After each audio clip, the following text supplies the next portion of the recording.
Pemimpin tidak pernah hairan dengan nilai RM100. Pada 1 Julai lalu, kerajaan BNPN memansuhkan subsidi ayam, telur dan minyak masak berbotol. Selepas berita yang memeranjatkan itu, Perdana Menteri Datuk Seri Ismail Sabri Yaakob mengumumkan tambahan bantuan keluarga Malaysia BKM sebanyak RM100 bagi isi rumah dan RM50 bagi bujang. Tindakan itu dipersoalkan oleh pimpinan Pakatan Harapan. Ahli Parlimen Bagan Lim Guan Eng pada 23 Jun lalu bertanya, RM100 dan RM50 ini boleh tahan berapa lama? Nak beli minyak dulu atau ayam dulu atau telur atau simpan takut-takut bil elektrik naik? Selepas habis, macam mana rakyat biasa mahu tanggung kos sara hidup yang tinggi gila ini? Beliau berkata kerajaan sepatutnya mencari mekanisme untuk menurunkan dan mengawal harga barang. Selesaikan punca harga barang naik, bukannya tarik subsidi. Biar harga barang naik, lepas itu bagi RM100 atau RM50. Dan ingat mereka sudah bantu rakyat hadapi masalah kos sara hidup tinggi. Dengan penyelesaian macam ini, senang juga kerja Ismail Sabri. Umum RM100 dan sekarang sambung tidur tempelaknya. Menjawab kritikan tentang bantuan keluarga Malaysia BKM, Menteri Keuangan Tengku Datuk Seri Zafrul Abdul Aziz berkata, BKM merupakan bantuan tunai langsung tertinggi dalam sejarah berbanding bantuan rakyat satu Malaysia BRIM dan bantuan sara hidup BSH. Sebagai perbandingan, kadar maksimum BKM adalah RM2,600 berbanding BRIM RM1,200 dan BSH RM1,480. Ini adalah peningkatan bantuan sebanyak 120% sejak inisiatif bantuan tunai langsung mula diperkenalkan.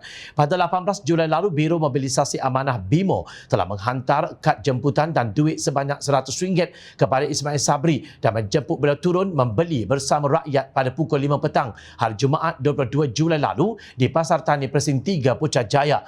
Menurut pengarah BIMO yang juga ahli Dewan Undangan Negeri Taman Templar Muhammad Sani Hamzan, pihaknya ingin melihat dengan RM100 berapa banyak barang yang dapat dibeli oleh Perdana Menteri. Katanya jemputan tersebut adalah untuk Perdana Menteri merasai keperitan rakyat berhadapan dengan kos sara hidup yang tinggi. Dan kita nak lihat dengan RM100 itu tadi, berapa banyak barangan yang dapat dibeli oleh Yang Amat Berhormat Perdana Menteri. Kita nak supaya Yang Amat Berhormat Perdana Menteri dapat merasai keperitan kehidupan masyarakat dan juga rakyat dalam negara kita.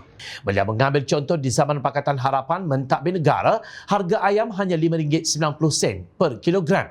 Tetapi sekarang RM9.40. Harga minyak pula hanya RM18 hingga RM19 untuk 5 kilogram. Hari ini harganya mencecah RM45.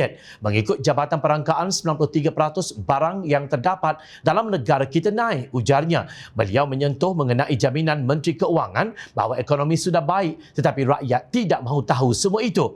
Menurut beliau, jika ekonomi baik, harga barang sudah diturunkan.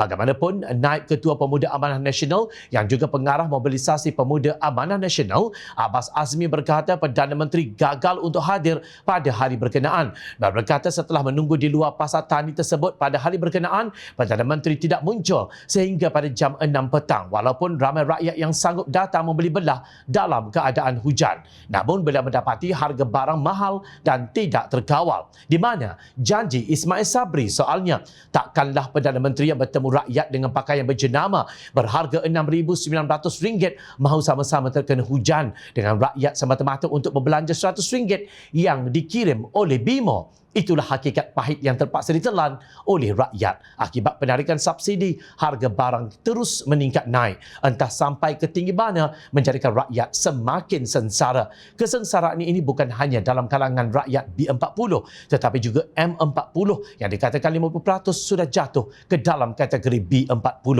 Perdana Menteri dan ahli kabinetnya serta para penasihat dan pegawai-pegawainya sudah terlalu jauh daripada realiti derita kehidupan yang dihadapi rakyat jelata.